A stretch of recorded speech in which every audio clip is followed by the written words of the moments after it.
नमस्कार। यति बेला हामी जन्ती हिँडेका छौं। जन्ती जानको लागि यहाँ असै दाने छुन्। यिनको नाम असै दाने। हामी लुटुक्कै पाडिकन जन्ती जाने। अनि यहाँ यिनको परिचय गरौँ। कहाँ लुकिरहेछौ तिमी यहाँ?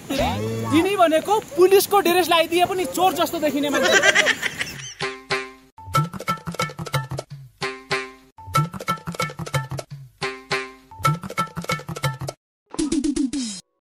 हामीसँग भ्यागुत्ता जो च्यापु गरे ब्याउलो छ। जातीय विभेद गरेर हामी न खोलाउन बगाउन सक्छौं। डटिहरू न फर्मेसनमा बसालो। ओ केटा लाइन लाग। ए जन्ती जान पनि लाइन लाग्नु पर्छ।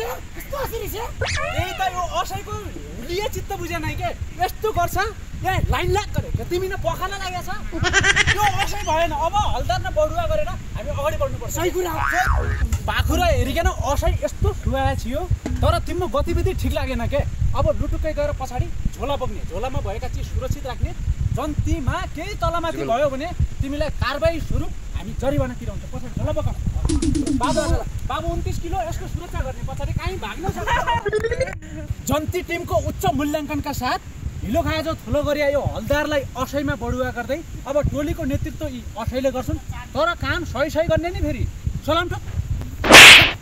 आइया बाबा मरे नि।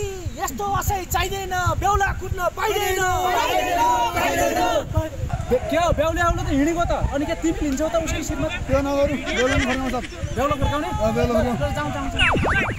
ए कम्तीमा जोइ ल्याउन त जानु पर्यो त। कहाँ घर गइरह भने? मेरो ज्यानमाथि खतरा छ, म जाँदैन।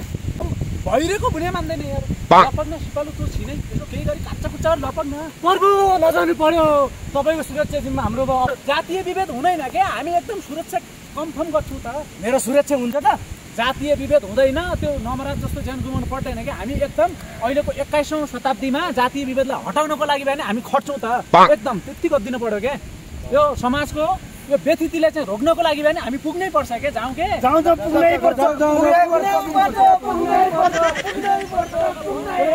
आज बास यतै हुने भयो चाउरा। फुरुक्क जङ्गल गएर यति ल्याइ दाउरा है। कति ल्याउने हो र? तेरो वेट 29 किलो छ। त्यो 28 किलो हुम्म लेस्ट होइजान्छ त है। रुक नगई भुइँ भए मात्रै ल्याउनु। फेरि करङ हरङ यता फुत्किएला नि बाबु। विचार गर्ने हो है। जानु पर्यो बाबु। काम त गर्नु पर्यो त। जुन्ती आएपछि है नागेर यो चढी चुच्चे नाग गरे यो केसरलाई मल्याउला। हामीले राँगा चाहिँ ठुलो गरे तोही ल्याउने हो दाउरा। अब दाउरा ल्या त्यो पानी ल्याउन भए काम त गर्नुपर्छ। परदेशमा गइसकेपछि काम गर्नुपर्ने हुन्छ। पानी ल्या पानी त यस्तो खुन्चुवा न खोली जन्ती ल्यायो के? फेरि खाने मात्रै काम छ?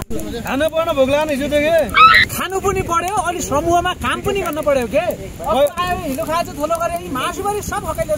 पहिला पेट भर्नु पर्छ। पहिला काम गर्ने त्यस पछाडि खाने हो। पहिला खाने।